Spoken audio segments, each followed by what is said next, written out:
महापौरांच्या निवडीनंतर आता सोलापूर महानगरपालिकेमध्ये राजकीय हालचालींना पुन्हा वेग येणार आहे।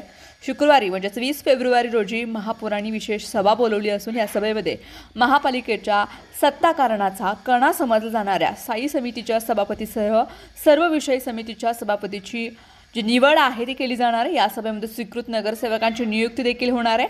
या पार्श्वभूमीवर प्रशासन स्तरावर तसेच सत्ताधारी भाजपकडून मोठ्या विशेषतः स्वीकृत नगरसेवक पदासाठी इच्छुकांची संख्या मोठी असून अनेकांनी पक्षामधील वरिष्ठ नेत्यांकडे जोरदार लॉबिंग सुरू केले। महापालिकेच्या नियमानुसार एकूण 10 स्वीकृत नगरसेवक सभागृहामध्ये दाखल होऊ शकतात। यामध्ये सत्ताधारी भाजपच्या वाटेला 9 तर नगरसेवक पद मिळवण्याची दाट शक्यता वर्तवली जात आहे। त्यामुळे भाजपमध्ये कोणाला संधी द्यायची यावरून अंतर्गत चर्चा, समीकरण आणि नाराजीचे सूर देखील उमटत आहेत।